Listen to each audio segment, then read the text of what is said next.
Hey everyone, Kyle once again, and welcome back to another movie review. And on this next movie review is reviewing another comedy film, well, sci-fi comedy, but I think which is pretty recognizable to a lot of people. It's probably when it came out, got a lot of praise, especially on the subject that it's parodied off of, though. But still, I still think I think it's a very fun and funny film. I had fun with it, and with a great cast, and I thought it has a really interesting idea,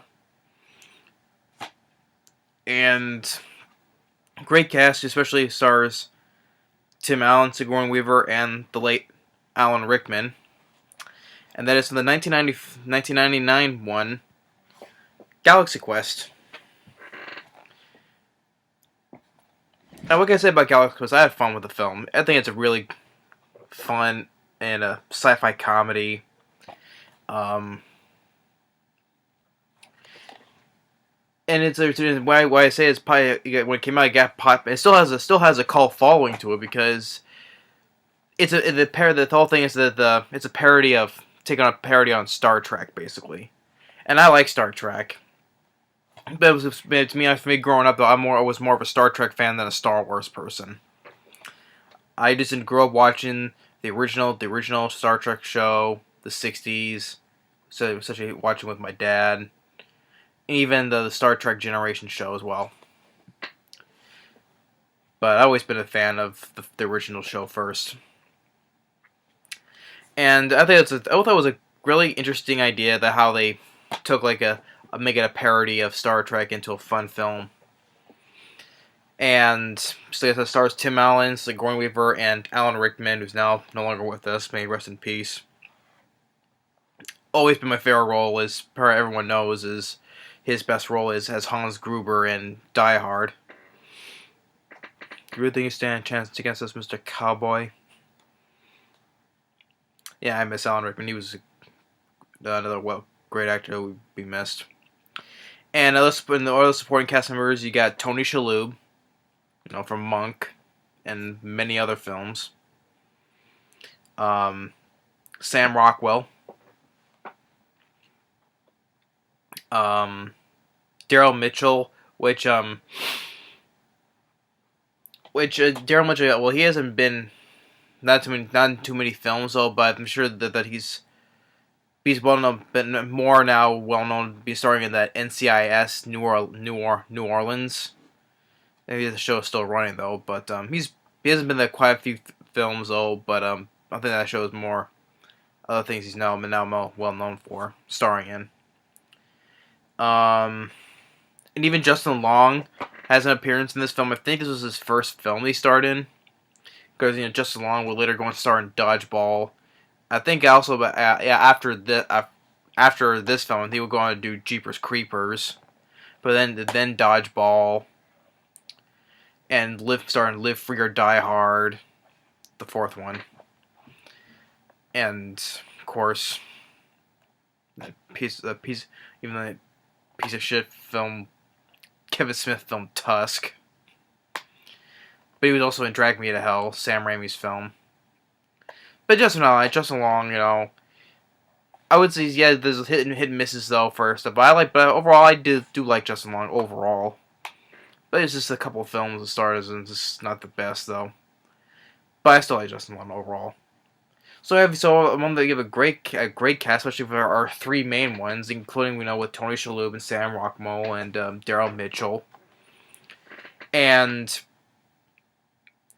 when it came out, it got a lot of critical praise. It has a 90% Rotten Tomatoes, which deserves so. And I think it has about it has a 7.3 on IMDb, and it's a pretty good score, I would say. But I'll give it a little more higher rating. And it's directed by Dean Parisot. It's not like Parasite, but Parisot. I don't know what this.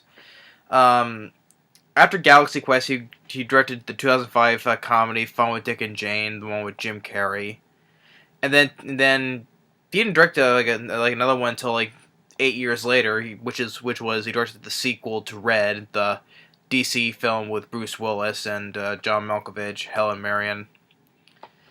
Um, and more and well, I'll say Mark from because he was the first one, but he was not the sequel though.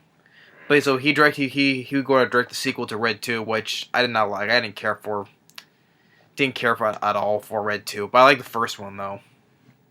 He didn't direct the first one; he just directed the sequel. I didn't like Red 3, but but he did a great job with the film, and I think it's a really it's like a clever idea. And it's really I would say pretty much a smart script. I would say that I have to give hand to the writings and the scripts that makes it a fun film. So I give credit to the writers. The effects, you got some good effects. Especially it was done the creature makeup effects done by Stan Winston, which is now another great guy who's now been missed. You know, of course, Stan Winston, of course, with work on Jurassic Park and even Congo, and great effects on a lot of films. But mostly more memorable in Jurassic Park films, though. But I thought the effects were well done, especially for the practical makeup and design of creature effects as well. So, really handed to Stan Winston on that. And it did fairly well at the box office. It made a total of $90 million worldwide and a budget of $45 million.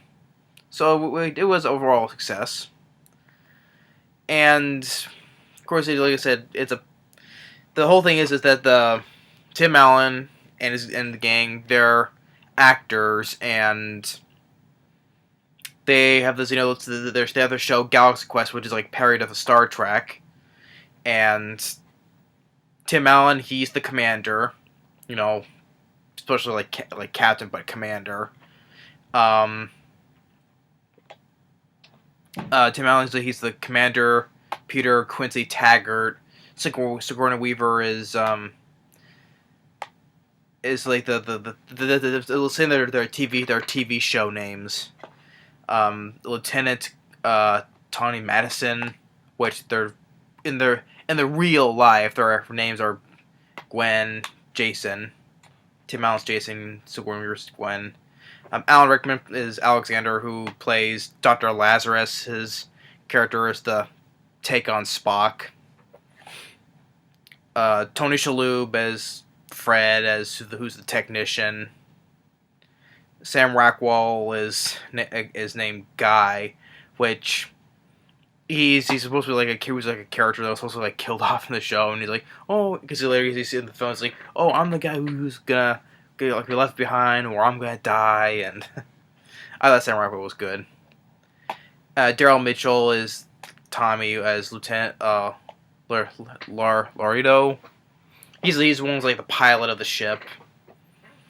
So they're the crew. They're this crew of this ship, the Nessa Protector, which is kind of of course the parody of the Enterprise, and they're out there at the conventions, and the fan conventions for those sci-fi conventions, and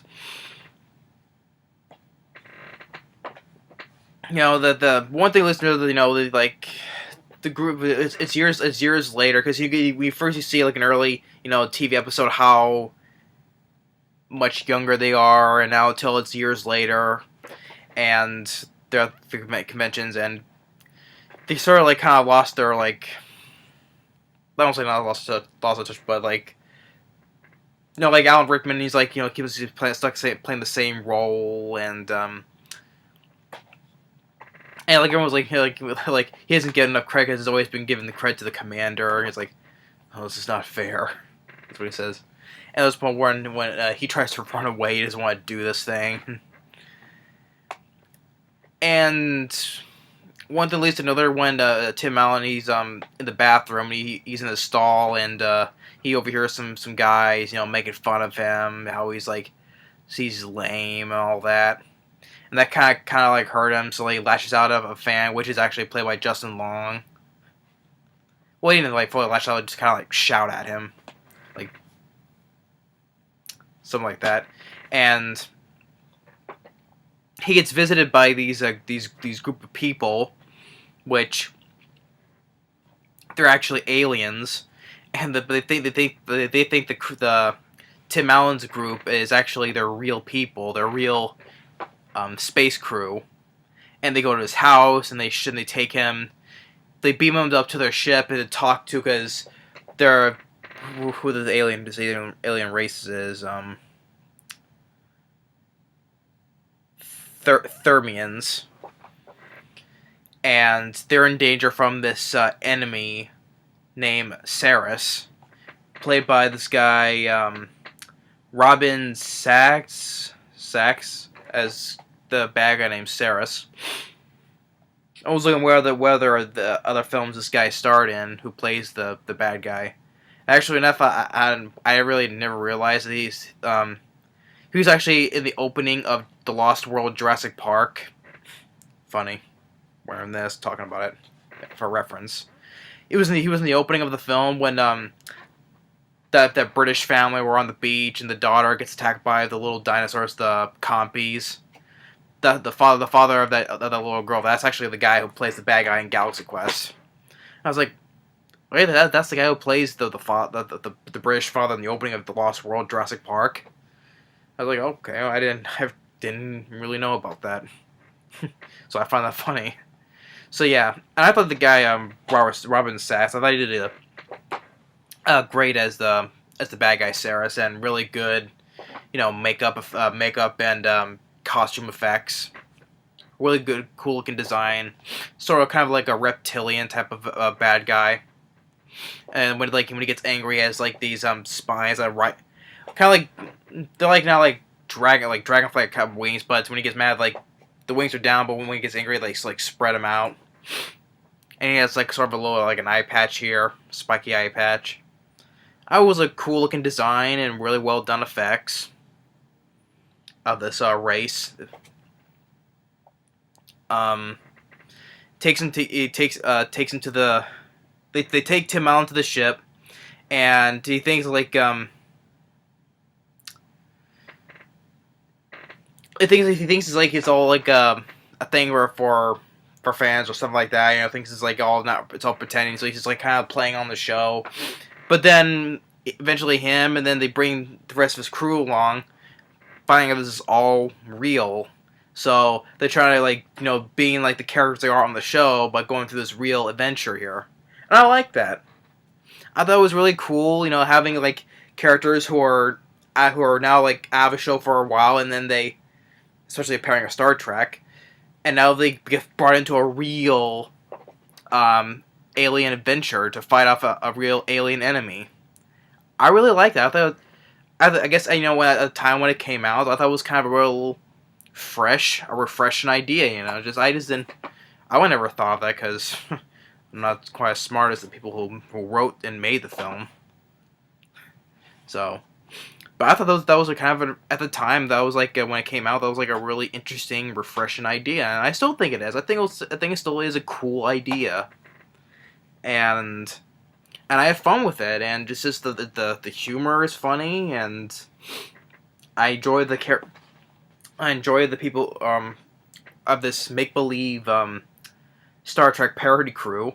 I thought Tim Allen, Sigourney Weaver, and Alec Rickman, and Tony Shalhoub, Sam Rockwell, and Daryl Mitchell, the main cast of the crew, all did really great. They worked well together. So the rest of the crew gets brought aboard, and of course how the Thermians, they think thinking that they're real crewmen, because they know about them because through their historical documents, which they learned all about from watching their show, which they didn't think it was a show, and they don't know that. They thought it's really historical documents. So what they use is they build an actual replica of their ship, inside and out. So they're like start getting their positions where they sit in, and asking Daryl Mitchell, Tim Allen telling him, take us out. And he's like actually he sees like he's actually flying a real spaceship, and kind of like goes a little bit on the from the camera's point of view, they're going a little bit to the left, and it's actually kind of scraping along the wall as they're leaving. So they said they set off, and now one thing I would have to say though is that even back then watching this, because once again this is another one I used to have an old VHS, because I used to have a whole bunch of films on VHS, but not anymore. Well, I still got plenty of VHS those, but I just didn't have that much I had anymore. But I still got a lot stored away. So, but I don't have. But this one I don't have the tape anymore. So, at least I think I don't, because I have so much VHS stored away. So, but I'm pretty sure I don't have it anymore. But I remember the time I did have it. So, but back then I remember watching them. The Thermians themselves, because they talk in a weird. Well, their leader named Mathesar. He goes without the thing with doing this, but that's not the problem. But it's just the way he talks, and they're. I want to say they're not. I don't know. It's just making me think that these aliens. Well, they're not. That's not horrible acting. It's just. I don't know. I just don't know with the Thermians themselves. Is that I don't think to me overall. I'm just thinking they didn't need to be there. Just like, but that's without them no movie, because they're the reason they're asking for help to save their race. So, but at sometimes in the back of my mind saying, just to me, I didn't think they need to be there though. But it's a nitpick though. But I'm just saying, I still like the movie. Doesn't kill the movie for me, so I just think it's a nitpick, but I can deal with it because I'm having fun with the film. So I'm sitting back and enjoying this whole idea in it, and so I can let that go. And they meet with the enemy Saris, and because he wants to find out what this Omega-13 does, and Tim Allen, he doesn't know, because he's learned from the show that last episode, it ended and concluded, and when he said it released Omega-13, and even he doesn't know what it does. So the Sarah starts open firing at them. They try to run away. They're going through this mining field. But their engines are damaged, and this thing is called a it's like the cord that makes their engines go is called a what's the name of it?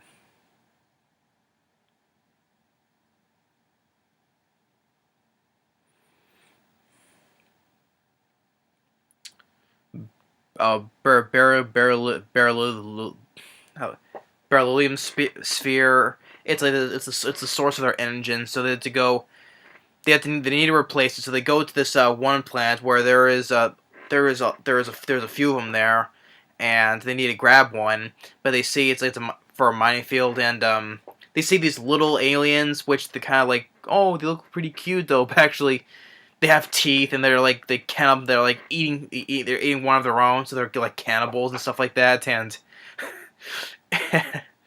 and so they had to come up with a plan to, they go down there, one has to be a distraction or give the signal, whatever, but that doesn't work out. So there's a roll in the whole thing all the way to the little shuttle they arrived in, and Tim Allen gets left behind, and the little aliens have this are just trying to, when Tim Allen is facing with this little creature right here. And as they're talking on the communicators,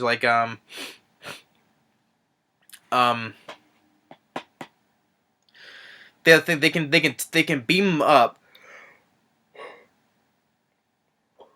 Oh, sorry. They can beam them up though with this I forgot what the name was again now. But it hasn't been fully tested. So they tested on this creature, yeah, it teleport from out of there, but back on the when to me brought back on the ship, the thing is inside out and explodes. Like, oh, and Tim Allen's like, what just happened? It's inside out. So the thing if they test on you, probably gonna happen the same way. And then then Tim Allen gets attacked by this rock creature, and yeah, the CG. Well, there's great effects on good makeup effects and stuff like that, and just yawn too much. But the CG on the rock monsters, it's there. So I don't think it's not horrible. It's not horrible CG, but I think it's decent CG. And well, at least you get like Tim Allen gets like his shirt off. Of course, like, there's like a kind of like a parody thing on the Star Trek, with William Shatner, how he has his shirt off, and sometimes, so get like that, and he gets teleported successfully without turning inside out, and then Alan Rickman's like, oh, off the no shirt off on again, and so they install the sphere thing to give their engines full charge.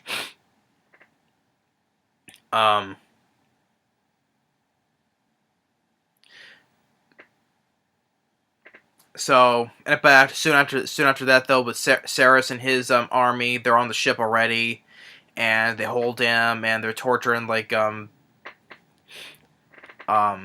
leader of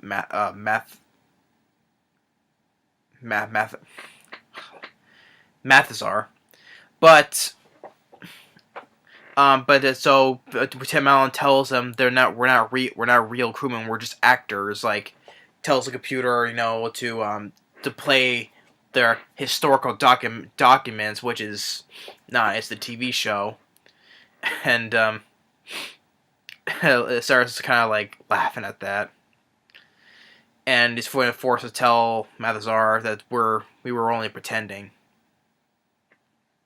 So as they're about to be blasted out into space, Tim Allen gets another idea.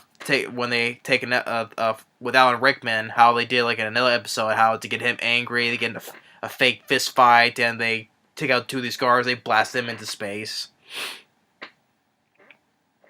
And so now they're gonna plan to do this for real, so they're gonna fight back, and like Tim Allen and Sigourney Weaver, they're gonna try to find out where this Omega-13 is, and also because the whole ship is set to self-destruct, so they have to get to that. That's what their main job is, to get to that as well. And Tony Shalhoub and Sam Rockwell and the one female one that's, I forgot what her name is, but though this one that kind of that likes Tony Shalhoub. They try to save the remaining of the Thermians because they're letting all the air out, suffocating them to save them. And with Daryl Mitchell, he has to learn how to drive the ship properly. So he like learns from his younger self in one of the old TV shows. He's sitting there watching an old episode when he was younger, when he was a kid, looking at how he's flying the ship. And Tim Allen, he gets a communicator. He has a communicator, and he communicates with Justin Long all the way back on Earth, because early in the film when he bumped into him, he got their communicators were swapped out with a fake one, so he had a real one. So he can communicate to him back on Earth to with all these other fans of the show. Know the walkthroughs and like sort of like the blueprints of the ship to get to one part of the ship to another. So they're all working together to help them with that. And you get another kind of a funny part where when they go to this room where it has like all these smashing things like this and that, and and Sigourney Weaver, he says, "Oh, screw that." But if you look carefully, how when she says "screw," it doesn't fit, because originally it said, you can tell it was like she said, oh fuck that," because you can tell how the way she sounded when it's dubbed with the word "screw." So I thought it was kind of fun because I think they originally want to do it that way, but I thought it would have been funny for her to say that though. But I guess especially like more of a friendly comedy, so they said, "Oh, screw that" instead. But you can tell that when she says that, clearly it's not how she says the word screw. It's just it was the F word she says, but it's been dubbed over with the word screw that. So, and they get through that, and they got this walkway, and they find the Omega 13, which is like it was like a trans matter, or it can move matter in 13 seconds, or it can reverse 13 seconds in the past. And they get the self-destruct, and they stop it, and with Sam Rockwell and Tony Shalhoub, they find they take out more of these of the guards, and which Sam Rockwell say, oh, because they say how is the whole film? He's like, oh, I'm Guy and I'm gonna die. I'm a person who's gonna die, whatever. He was gonna have him. He has a gun though, but he said he was gonna go in there and make a distraction, whatever. He was gonna go all out though, but because throughout the whole movie, you make him seem like, oh, he's gonna die. He says, oh, I'm gonna die. But when he said he was gonna go for it, but Tony Shalhoub stops him because he has an idea. I would like to see where he says, because he made him build up with it's another nitpick though, but he said you make this character okay, oh, I'm the guy who dies and this and that, and when he wants to go all out because he has this gun. But that doesn't lead up to it because Tony Shalhoub had an idea, so oh well. But so yeah, make another plan where Tony Shalhoub teleports that rock monster to beat up all those soldiers, and they get blasted out into space. And you get this thing where the female Thermian that likes Tony Shalhoub, like they start kissing each other, and girls are in their real form, they're kind of like octopus type of creature, and like her tentacles like all around, and Sam Rockwell's like, oh, that is not right.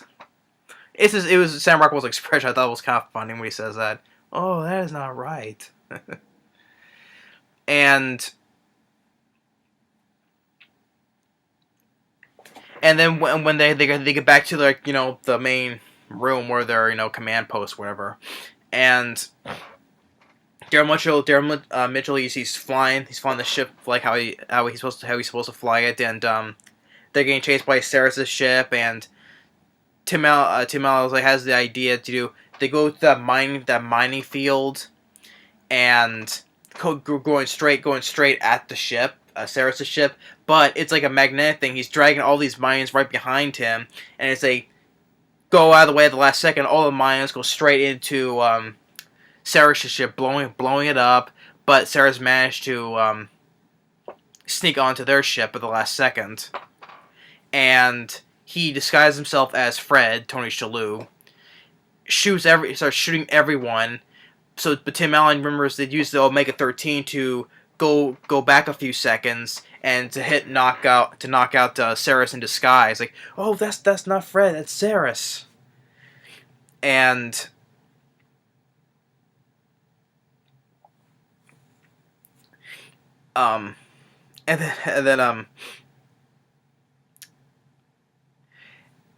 and while that is going on, the Thermians they have to separate because they're going to Earth too fast. So they separate themselves, saying their goodbyes, whatever. And but the female Thermian wants to stay with Tony Shalhoub, so she does. So she stays with them, and as they crash all the way back down to the convention center, and Justin Long is there with all the other fans, and they crash right into the wall where the stage is, and everyone just cheering whatever because they think it's all it's all an act, and all the crew members they're all out, and like aye, and but Saris he's still there and starts shooting at them, but Tim Allen gets one of those phasers, disintegrates Saris, and all the audience think it's all like when it's all part of the act as well, so they start cheering as well, and all Tim Allen and the rest of the crew they take a bow, and then sometime later that the whole crew of Galaxy Quest, they are starring now in a new series, a new series. You know, like all these years of the series of Galaxy Quest, and uh, uh, Sam Rockwell is now part of it, and you have the female Thurman that's with them now. So yeah, I had fun with Galaxy Quest. I think it's a really fun film. Especially a fan of Tim Allen. I enjoy Tim Allen. He did a great job. Same with Sigourney Weaver and Alan Rickman. Sucks about with Alan Rickman. May he rest in peace. Supporting other ones like Tony Shalhoub, Sam Rockwell, Daryl Mitchell. They all do a really superb job as well.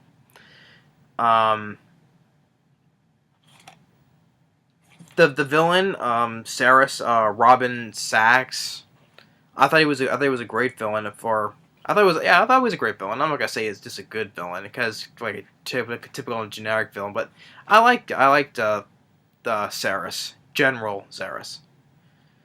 I thought it was a cool looking villain, like a reptile type of villain. Cool looking makeup and costumes.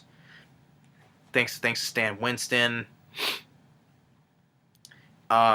Just the whole idea I just liked about with, you know, like a sci-fi show. It's a parody of Star Trek, but the actors, they go into this real alien adventure. And I like that. I think it's still an interesting, cool idea. And it does deserve the pass to it. And this is the score by where's the score? David Newman. Well, I know the name sounds familiar. I have to look at what other ones he has done. Now I need to look that up now. Let's see whether the score this guy's done. David Newman. He did the score for Critters. Bill and Ted's Excellent Adventure. The DuckTales movie, which I've already reviewed. The Mighty Ducks. The Flintstones. The Night Professor. Jingle All the Way, yeah. Then we go all the way up to Galaxy Quest.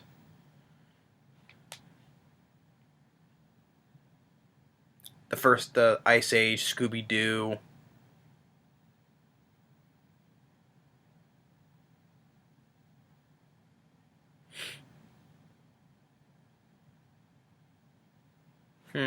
Yeah. But so some good films as well. But I still have fun. I still have fun with Galaxy Quest. Really, I would say it's funny, and I think the script is smart on that. Makes it for taking this whole this whole satire, and the good directing by Dean Parisot. I think it's a lot better than Red 2. Fun with Dick and Jane. I have to rewatch again because I haven't seen the film in a long time, so I wouldn't know about it again. But I just had fun with it. Just Galaxy Quest. I know there's a deluxe edition with more features. I'll get that sometime later down the road, but not now. But I'm anxious to get the deluxe edition though. But the whole cast, the crew is really we all did really superb, especially for our main guys like Tim Allen, Sigourney Weaver, and Alan Rickman. Just really great effects, good score. This whole thing with the whole parody of it, even like some of the people from the Star Trek Star Trek, you know, like George Takei, William Shatner, and Patrick Stewart, had some reactions to this film as well. And the thing is, there was like the thing is like to talk about a sequel on a television series. May be interesting though, but I think it was best to be left alone. And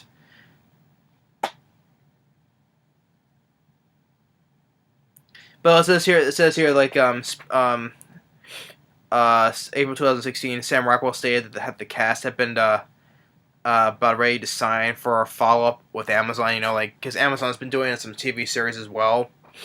And this is the death of Alan Rickman, and as well as Tim Allen's television schedule, probably because the television series he's been working on with Last Man Standing, probably.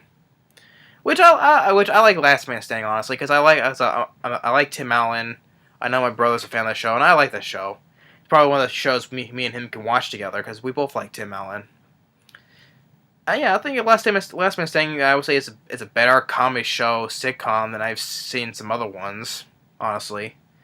So it's probably with all that, it's probably not going to see nothing after that. But part of me says, yeah, well, not part of me, just like the whole of me, I would say. I think it's best that the whole thing should be left alone. I don't think they need for a sequel or a television series. I think it's better to be left alone. It ended on a good note, because the whole thing's they got on a new series. What more can you do on that? So, yeah, but I think it's best plus I think it would not have been the same without Alan Rickman there, because he was pretty funny in the film, and I think it would not have been the same without him there. But yeah, this is my review on Galaxy Quest. I really do enjoy the film. Definitely give it a 2 thumbs up. If anyone has not seen the film, I highly advise to check this out. I would recommend it. This one from Newsweek says gives it 4 stars, saying it's funny. Roger Ebert gave it a thumbs up as well on the back here. From this one from NBC TV, calls it the funniest, wittiest comedy of the year. And it's an hour and 42 minutes, but it goes at a really good pace. So it's not slow. It doesn't drag on. I think it's well paced film. Great. I don't know what I'm gonna say. It's a great cast, funny humor, great effects, good pacing, score. With a couple of nitpicks, like I said, it doesn't hurt the film the least bit. But I'm just saying, those are just nitpicks. But I still enjoy the film, and I think it's a really great film to look at.